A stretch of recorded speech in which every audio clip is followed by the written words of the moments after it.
What's going on? It is 12 noon on Wednesday, which means it's time for this week's episode of Ask the Instructor. I'm John Christmas. The show is brought to you by the Tampa School of Real Estate. We're here every Wednesday, 12 noon Eastern Time, to help you understand the technical side of the real estate industry and what we're talking about today.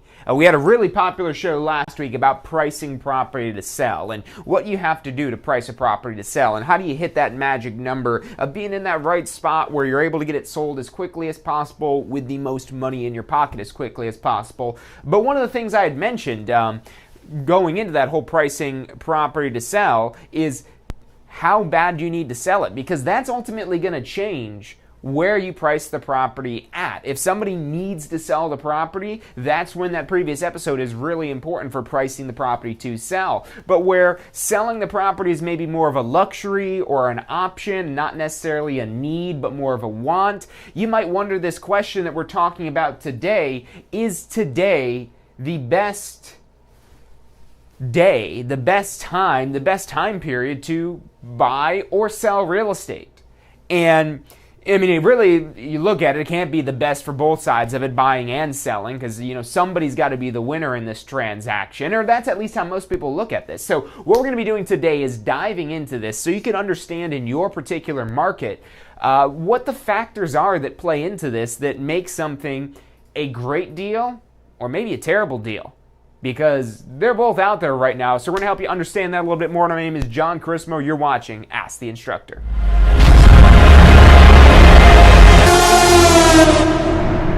You are watching Ask the Instructor. Absorb the knowledge.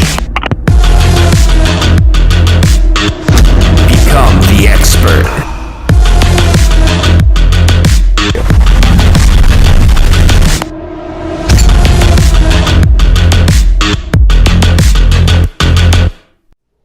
And welcome back to this week's episode of Ask the Instructor, where today we're talking about the topic of now. Is now the time to buy or sell?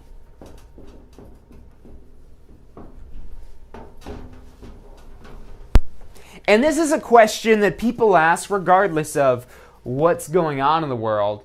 Everything could be completely normal, and people are still going to ask the same question: is now the time to buy or is now the time to sell?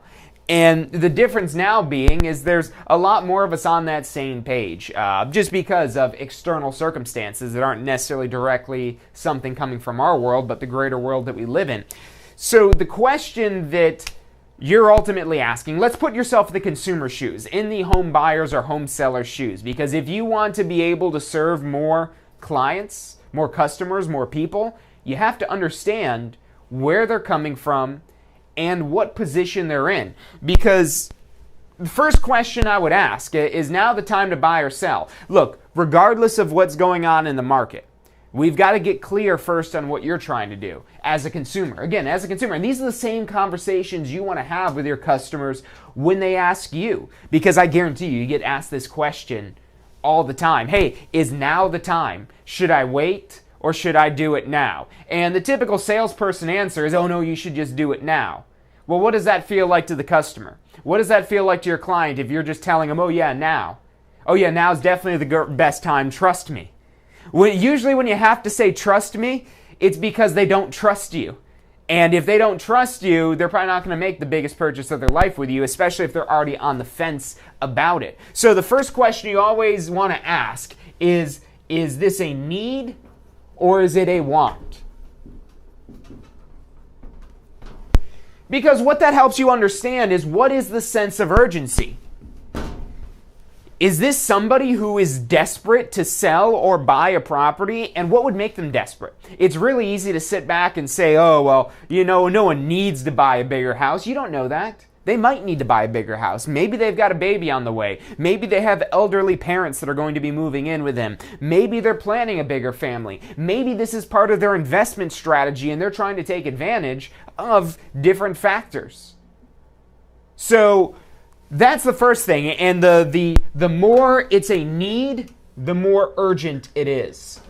The more it's a want, the less urgent it is, which is okay. This is just so you get on the same page with your clients. You get on the same page of helping them achieve their goals, their dreams, because if it's more of a want and less of a need, that's where, again, you might not be getting business today, and that's okay.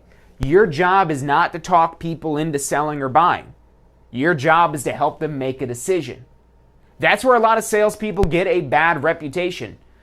Most salespeople that have a bad reputation, they became known as pushers, that they want to push something on somebody, that this one thing is their one option, their one solution, and that's it, and if they don't want it, well then too bad. And yeah, that works, but it's also not a comfortable process for your client or for yourself. So we're here, our job is to help facilitate a decision. Whether they do want to sell or they don't want to sell. Hey, let's just make a decision. Let me give you the information. One way or the other. Look, if you don't want to sell today, that's fine. I'm not going anywhere. I'll still be here 6 months and a year from now. We could sell it then. That's no problem. I just want to make sure that you're comfortable and you're making the best decision for you and your family. How much better does that sound than, oh yeah, you got to sell right now, you're going to miss out on blah, blah, blah, blah, blah, blah, blah. No, they don't want to listen to that. They don't want to listen to you pound into them, saying, oh yeah, you need. No, they're the decider of what they need and what they want. So it's not your job to pound it into them, but it can be. You do have to have some difficult conversations to be able to pull this information out of them. Is this a need or is this a want? Because if this is a need, if this truly is a need, well, it doesn't matter what's going on in the market. That's when this truly becomes a need, where as long as they can afford it, as long as they're capable, it doesn't matter where prices are going up or down or what's going on in the market. If it truly is a need, then that doesn't matter. And those are really easy sales, because at that point, a lot of times they've got this sense of urgency, and you don't have to do any convincing that I'm making the decision. They've already made that decision, and they just need you to help them carry out that decision. Now, people on the want side, people that are more so towards this, and it's a spectrum. It's a spectrum. It's not, hey, I need to sell or I don't need to sell. There's a lot of gradation in between this here. So the people that want to sell, this might be more so along the lines of, yeah, I do want to sell, and maybe it's a little bit more of a need. Maybe we're planning to have a family, but, where we're living right now doesn't work for that, so we want to do that. And it's the whole thing. I mean, especially when people are talking about, having kids and whatnot, they'll say, oh, there's never a perfect time for it. There's never a perfect time to buy a house either. It doesn't matter what's going on. It's never 100% perfect. Don't expect any of your transactions to go perfect. Don't expect any of your clients to be perfect. Nothing is perfect. So just drop that whole perfect word from your vocabulary. But anyways, getting as close to perfect as we could get, it starts out, okay, just understanding the client. Okay, is this a need or is this a want? Because that might answer the question right there. If they need it, well, it doesn't matter whether it's a good or bad time. You need it, so that overweighs that. Now, if they don't need it right now, then that won't overweigh whatever is currently going on. I don't mean right now, I mean anytime, regardless of what's going on in their personal situation or the larger market around them. Now, the second thing that you want to look at, and so this is a huge thing right now, is the financing options.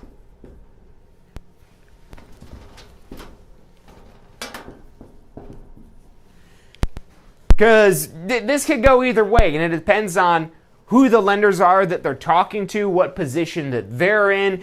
Maybe even this is depending on what market you're in, that maybe you have some tighter or more loose markets. It depends. But that could be something that is another thing that a lot of people don't necessarily always factor in and think about when they're thinking about buying a home. And also they don't think about it if they're selling a home.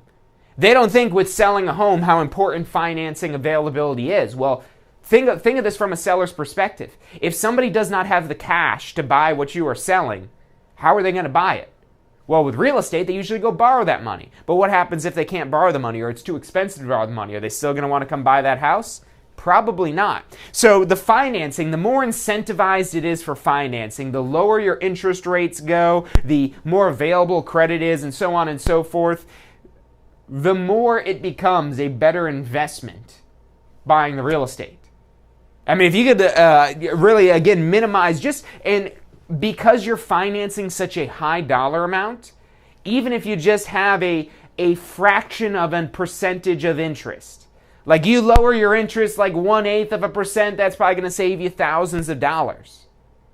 Any little bit, because this is amortized out across 30 years, and you usually get your biggest savings up front because of the way amortization works. With amortization, this is how most financing works. You pay a very large portion of interest at the beginning. And what that does is, so just real quick on amortization, just in case you're not familiar with the idea of amortization. Amortization means that your interest is compounded based on your current balance, meaning your interest is calculated and figured out based on how much money you currently owe. And when you're going to owe the most money, well, let's say you bought this house for $300,000. You maybe took out a $300,000 loan, let's say. If you took out a $300,000 loan, your interest for the first month is going to be based on the $300,000 balance. But when you pay down that balance a little, the next month your balance is a little smaller, so your interest is going to be a little bit smaller. And then what happens over time is, yes, you do start off paying a very large portion of your payment going towards interest, but then over time it diverts more now to be your principal payment, actually paying down your balance. And what that means, I know these colors are kind of light here, I don't know if you can see them all the way. What that means is that if you decide to sell your home, like the average homeowner in the United States sells their home every 5 to 7 years. 5 to 7 years.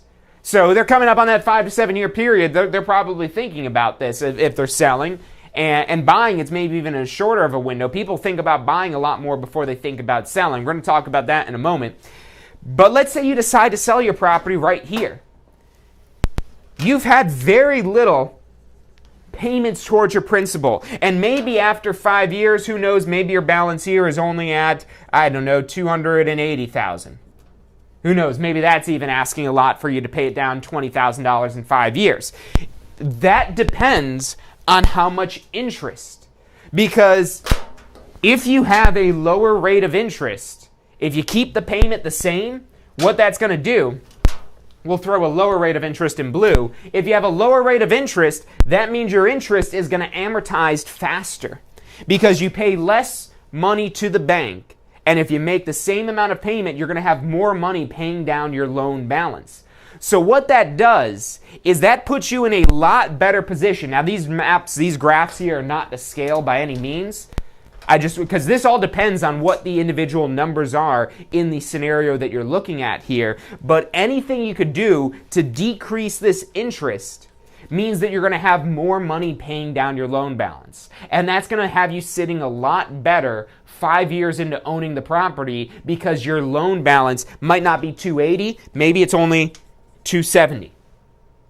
Which you might look at that and say, oh, that's not a big deal. That's only another $10,000. Well, it's hard to say it's only $10,000. Who knows? Maybe it's even more than that. That's why you got to run these numbers. That's why you've got to look at this from all angles, really, if you want to make this decision and make the right decision. And an average homeowner, this might be all this stuff that we're talking about here. There's a lot of this that's probably going straight over their head.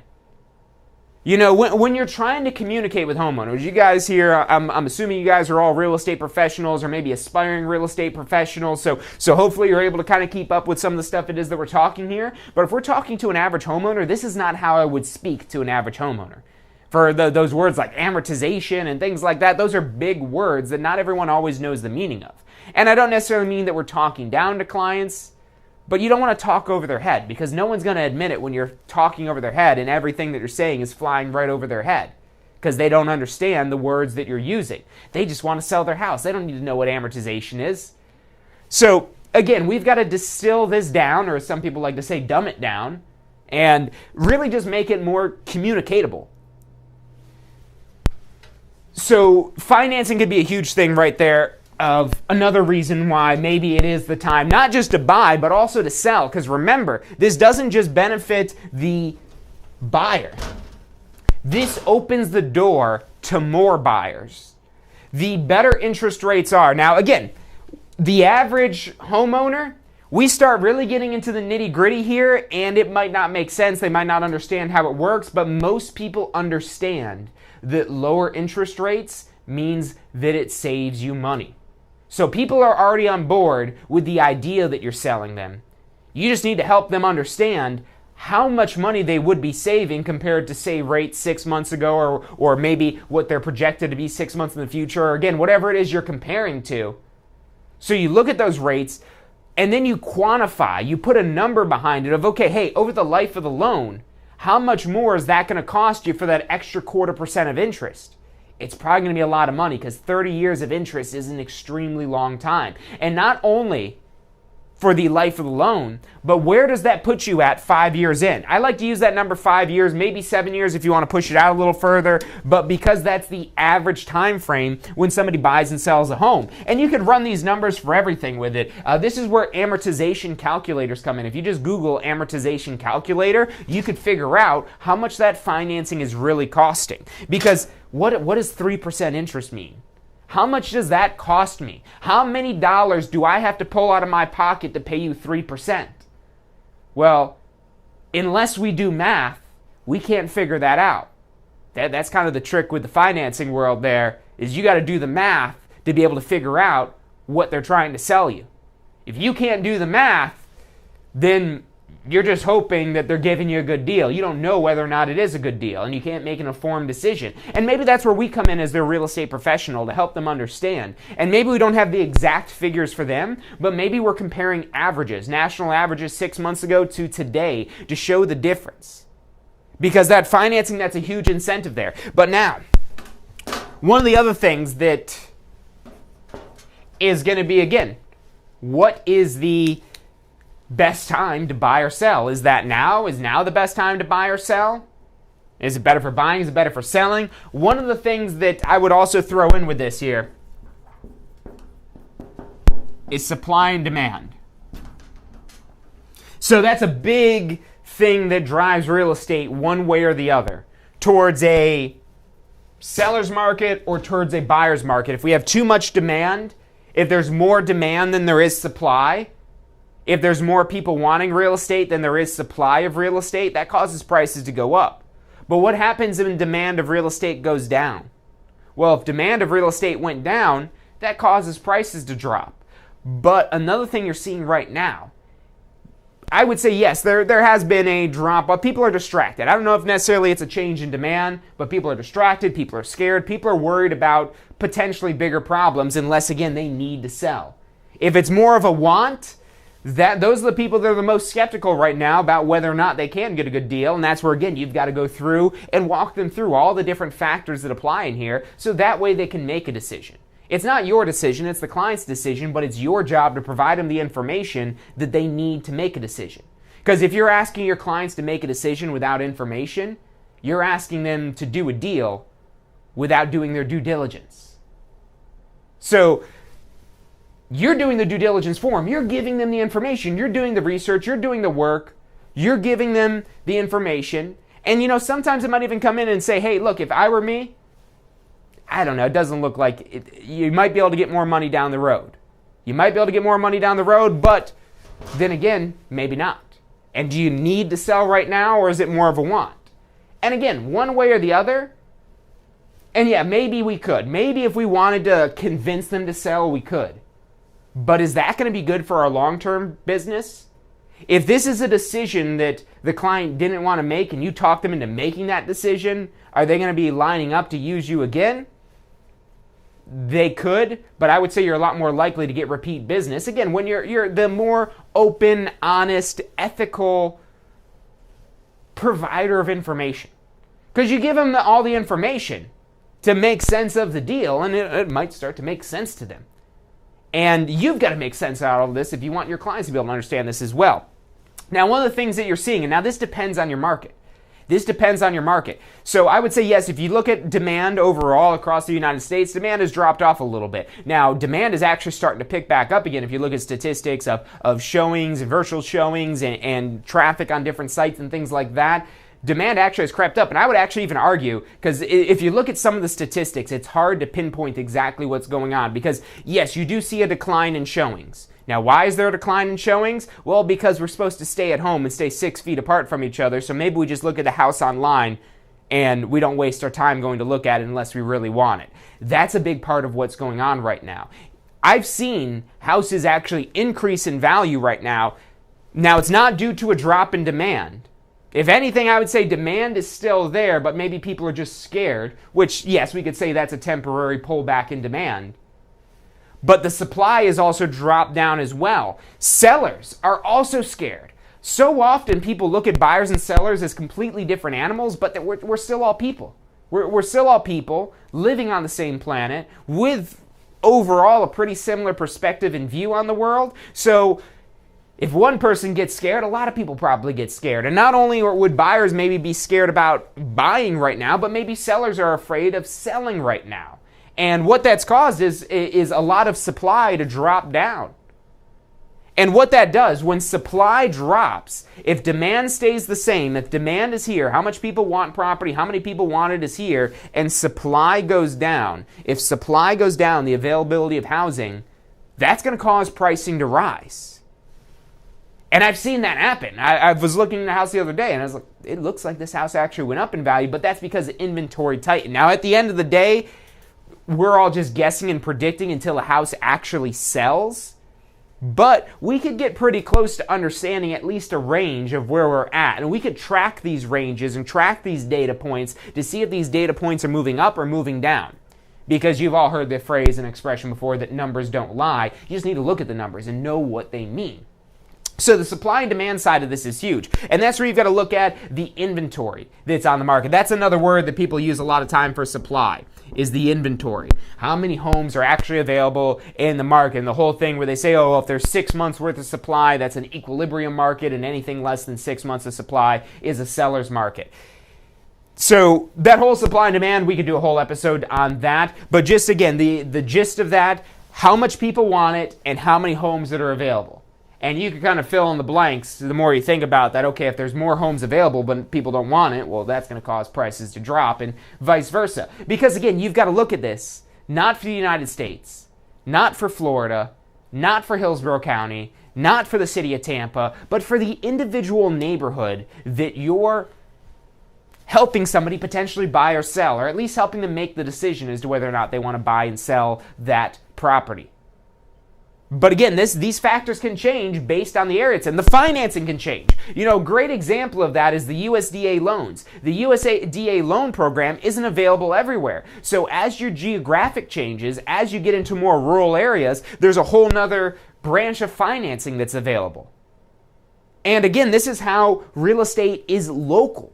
Real estate is extremely local, and all of these factors change, not just based on the local area, but based on your individual client as well.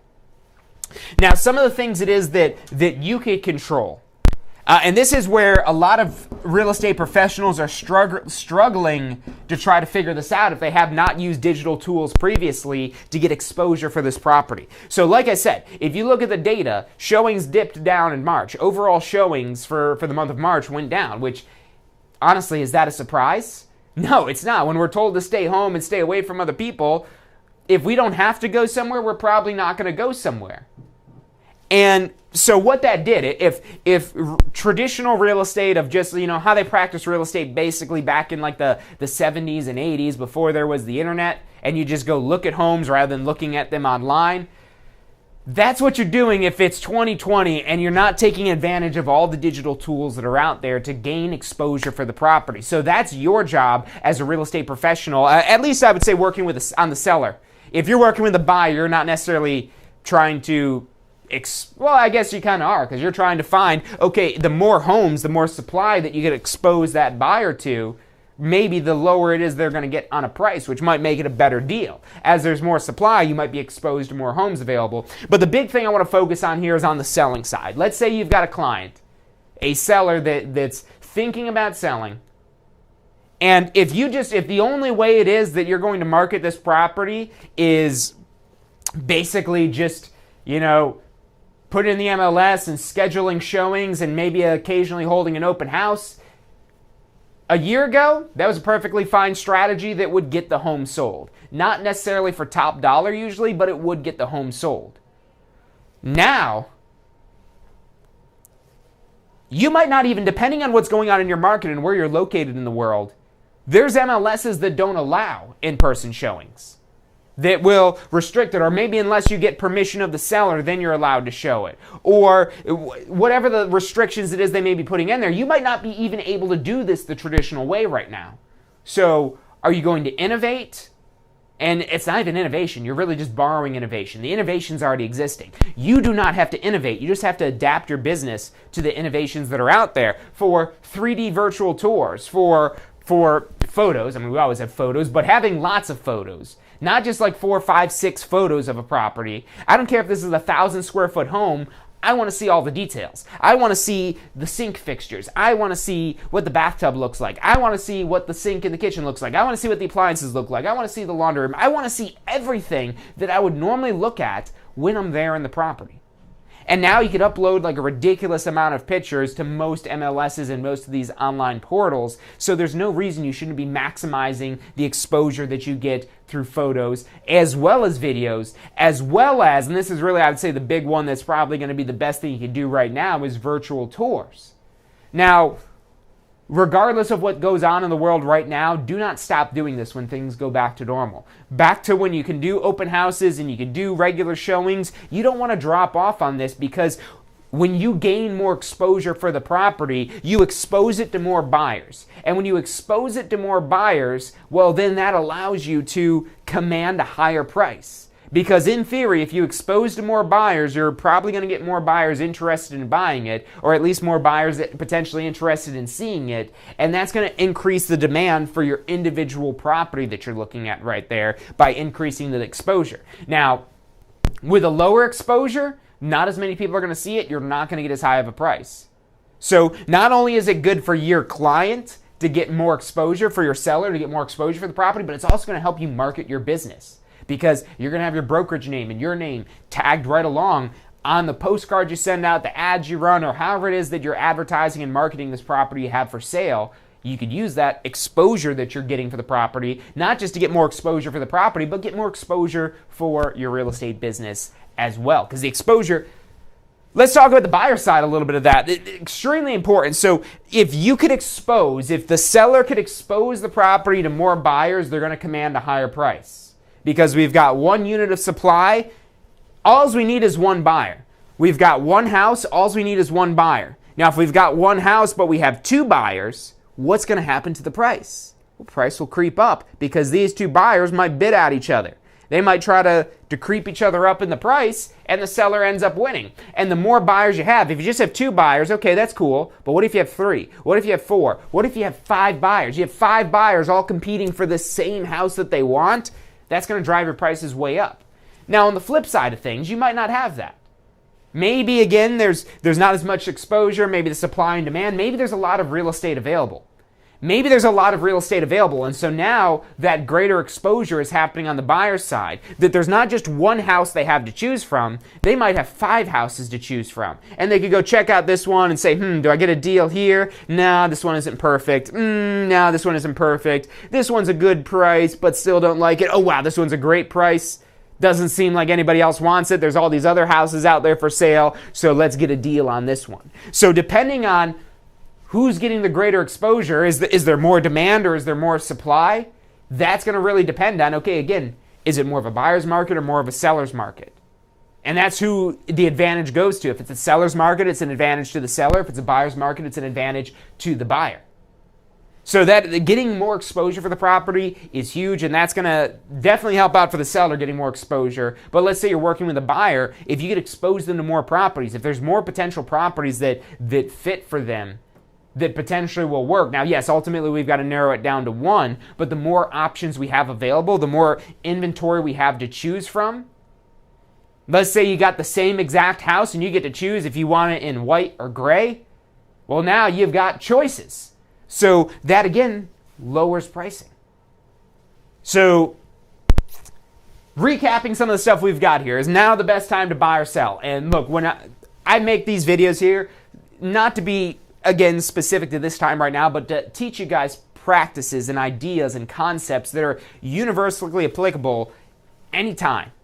Anything that's going on, whether it's a buyer's market, seller's market, these things that you're going to look at to understand, okay, to help make your client make a better decision, the decision that's maybe best for them, you're providing this information. So first, hey, it's about you. Do you need to sell right now, or do you just want to sell right now? Because maybe they got a new job. Maybe they've got a baby on the way. Maybe they can't afford their current payments. Who knows what it is that makes them in the category that they need to sell? That's where all these other things become less relevant. But when it's just that they want to sell, but they don't necessarily need to sell, okay, well, let's look at financing. Are you saving money now, or are you paying more money right now?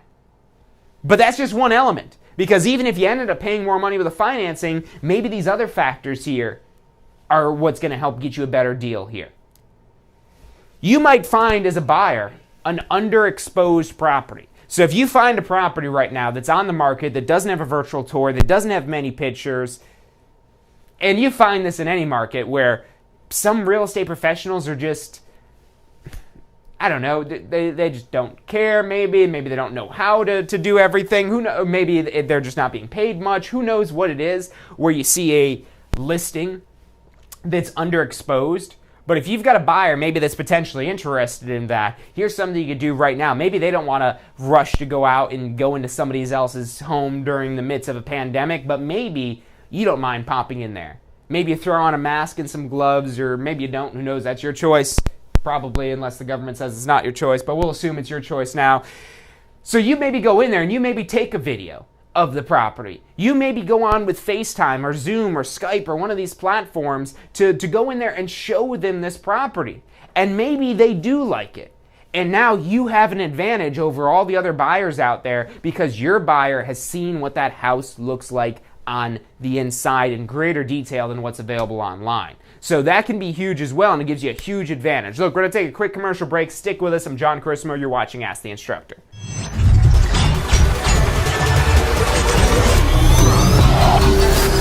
The most powerful tool to study for your real estate exam is the Question Simulator from Tampa School of Real Estate. We've used our years of experience in preparing students for the Florida real estate exam to bring you the most powerful exam study tool available. In the Question Simulator, you'll be able to go directly to a particular unit so you can focus on the sections where you need the most practice. We have also included the percentages of each unit so you know which units are the most important for your real estate exam. Every question will immediately give you detailed feedback, which is almost always more important than the question or the answer themselves. After completing all the questions in a particular unit, you can go through question by question and review any that you've gotten wrong. You could also print out a report at the end of each quiz. The Question Simulator from Tampa School of Real Estate is 100% mobile compatible, so you can practice with test questions anywhere you have your phone with you. Enroll now at questionsimulator.com and get ready to pass your exam.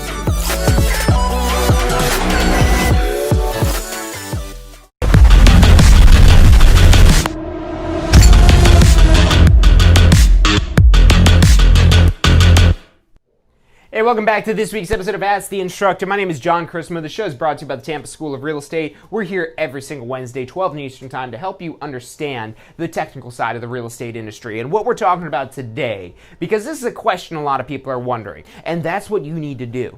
You need to figure out what your clients, what your customers, what your consumers want to know or need to know, and you need to figure out the best, most effective way to deliver that information to them. But not just delivering the information, but making sure there's communication.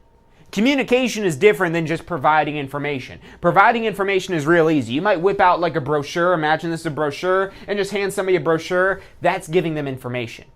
Now, some of you guys might be talkers, maybe you don't hand out brochures, and you're just blah, blah, blah, and you're just throwing up words on them because you think you're a good talker. I could talk pretty good. But what's more important when you're selling isn't talking. It isn't speaking. That's why the old saying that you got 2 ears and 1 mouth for a reason is you should listen twice as much as you speak. And that's so important in sales, because if you don't listen to what your client says, how do you know what decision they want to make? So you've got to listen. Yes, it's important that you provide this information, but you've got to do it in a communicative manner where it's a two-way communication, not just delivering information to them, but a two-way communication.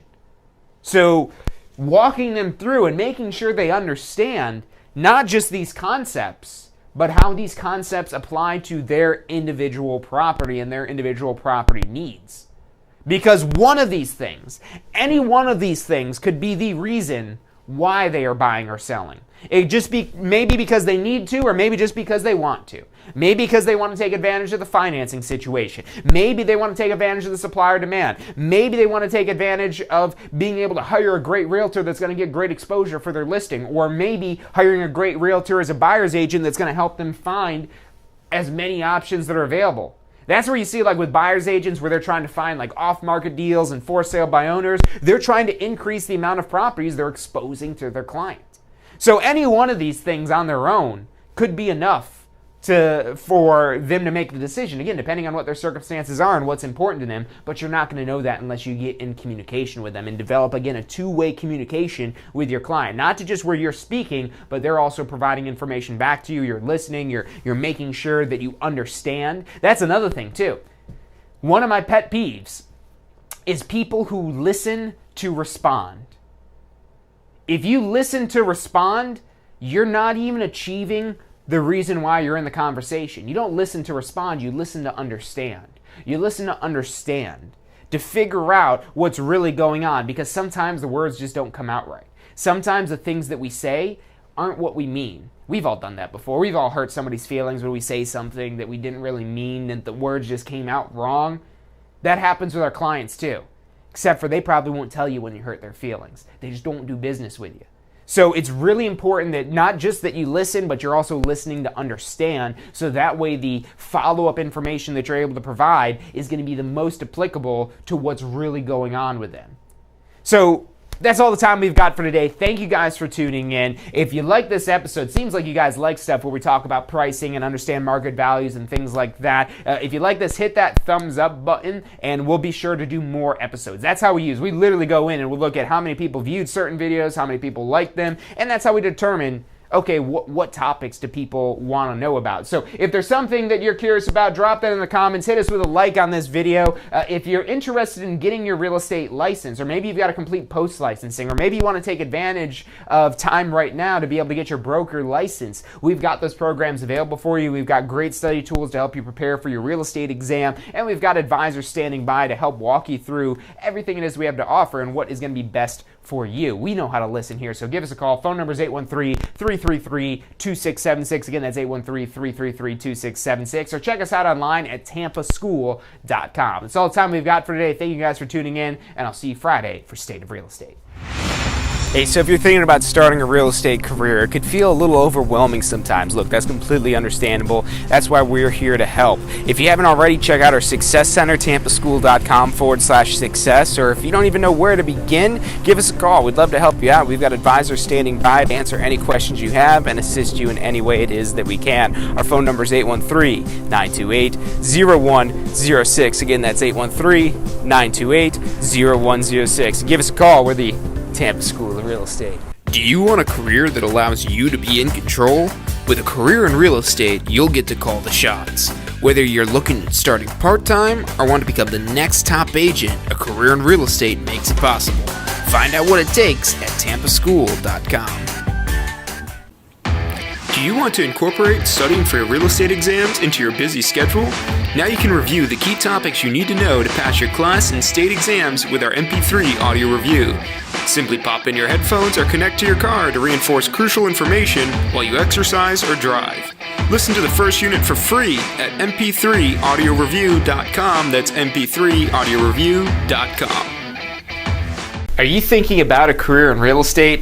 Hey, I'm John Chrisma with the Tampa School of Real Estate, and we've helped thousands of people just like you obtain their real estate license. If you're thinking about a career in real estate, give us a call. The phone number is 813-928-0106. Our advisors are standing by to answer any questions you have and assist you in any way they can.